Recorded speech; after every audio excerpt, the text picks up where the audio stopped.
Welcome to Ivycreates. Come and paint with me today. Today we're doing a little pit mix. I think he's a Labrador pit mix, and I believe his name is Dax. And he is adorable. First thing we're going to do is break out our color copy and some graphite paper. And we're going to put that over an already painted surface, which is an 11 by 14 canvas. I put some chalk paint down, and I just use green because the colors of the client that I'm doing this for, that's her colors. So all I'm going to do is use my little tool and go over it with the graphite paper, and then after I remove that and I've got a basic form down, I'm going to go back in and sketch a little bit with my white graphite chalk or white chalk pencil, and then I can start blocking in some colors. And at this point it's very easy, loose. We're not looking for details. Just start putting in colors that you know that are in the picture. And I do not use a palette. I mix my colors in little paint pots so that I can use them over and over and they don't dry up and I don't waste paint. So I'm putting in a mixture of white with a little bit of yellow with a little bit of burnt umber as my bases for his color. And with animals, you always paint several different layers because their skin is usually a different layer than their fur. They may have multiple coats, short coat, long coat, inside of even a short-haired dog. So you always want to put several different colors, and you're going to add in layers. And I also put, you'll see the little turban on his head. He is going in a bathroom, so he is going to be wearing a little towel on top of his head and a robe to give him a little bit more personality. So I'm painting in some of the darker areas and kind of just lining out where I want my robe to be and how that's gonna basically look. I'm putting in the creases and folds in the skin and darker colors, and made sure that I darkened in the nostrils and the centers of the eye, the pupils, and around it where there's going to be dark spots, so that even though I'm painting lighter colors over and everything, and I'll be painting several layers over this, it'll still show through because it's got the darkness already there. Now you can see I'm referencing the picture on my phone, and I'm going by that, and I may alter a little bit from that, but mostly I'll be referencing that. And if you could, please subscribe, like, follow, all the good things, leave me comments. If you have any questions, definitely leave me questions. And go and check out some of my shorts on my puppy dogs. My Borbal South African Mastiff puppy, who's a year as of November 2024, so he hasn't even quite made it that way, and my boxer girl Lucy. And they're big and fun, and they play in the creek, and I try to post something a little bit every day about our adventures.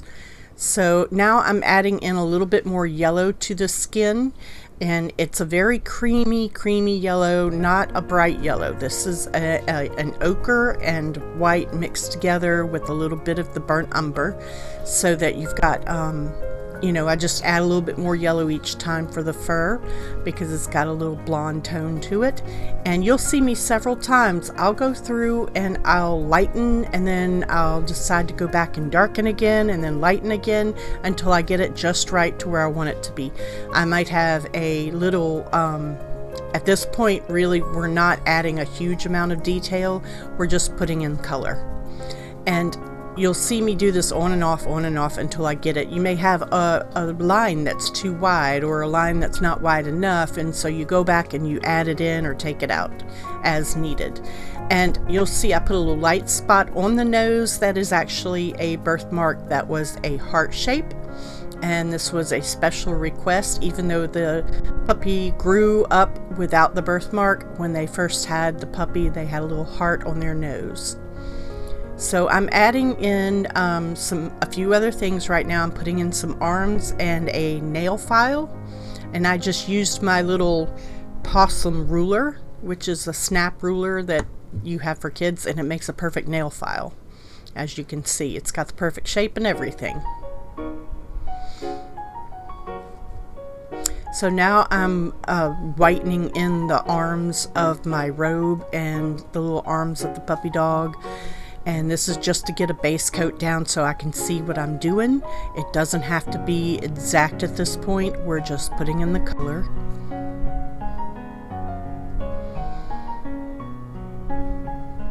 I'm adding the white to the tips of the paws and starting to add in a little bit more colors.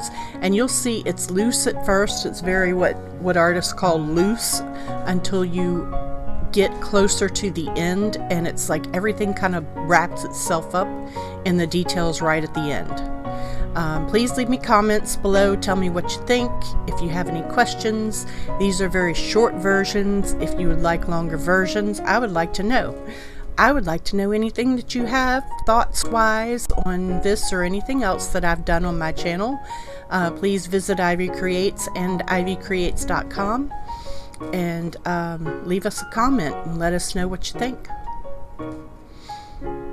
So now I'm going to add in some more dark areas up under the ears and around the eyes, and putting the folds back in again, adding those back in, and around under the ears and stuff I'm using more of a straight burnt umber and raw umber to get these colors that are in the darker areas of the fur.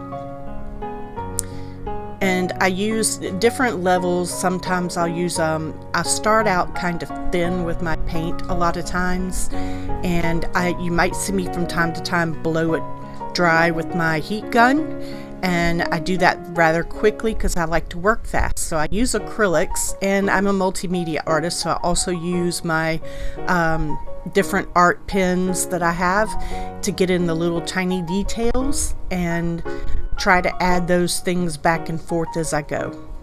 And you can't exactly paint every single hair on an animal, but you can come pretty close, especially with the artist pens. You can really get a lot more details out of those brush pens than I can out of using a paintbrush.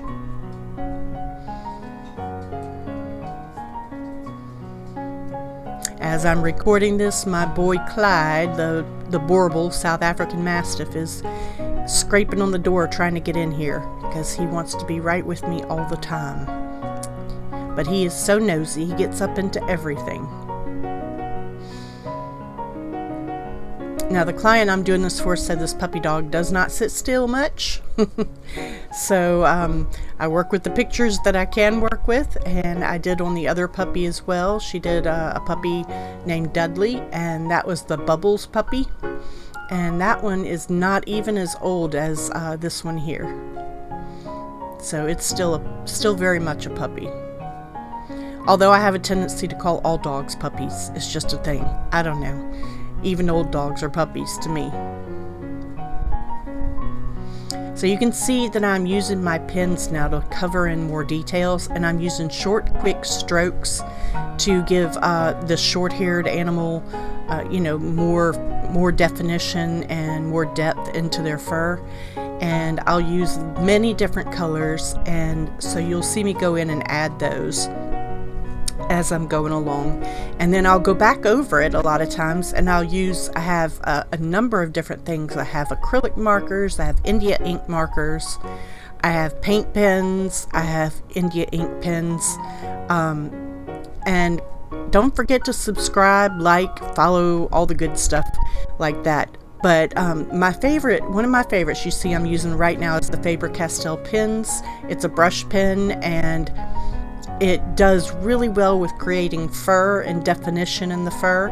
And also I've used, something as cheap as Dollar Tree metallic white markers, and those make great overages into, you know, your final kind of sparkle to adding white highlights and stuff.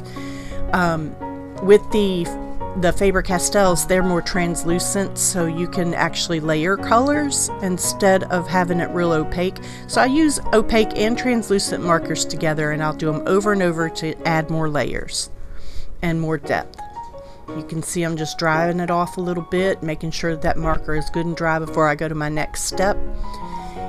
Even a lot of these markers, they will blend out as you're going as well. So I might put something and I go, oh well, it's a little harsh on the definition of it, and I can go back with a white and blend it out, make it softer. So I'm adding in his little highlights, and this is going to be the lighter layers of his fur.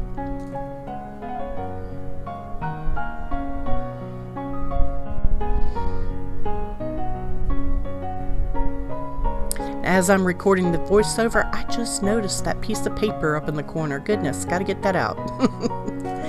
So now I'm going to go back in, and I put in the fingernails, you know, the toenails, and on the nail file I actually added a silver metallic pen on top of the nail file so it would have that metallic look. I like to add those little hidden extra things that people are not expecting to see, like a copper in the line of the eye to give it the sparkle that it needs. Thank you guys so much for watching and seeing everything that we've got going on here at Ivycreates. Look around and see if there's other things you might like, and give me comments and let me know if maybe you might have other interests that you would like to see me do. And I want you to have a great and wonderful day. Thank you for watching Ivycreates so much, and you can see I'm adding in the little bubbles here with lots of different colors to make it translucent.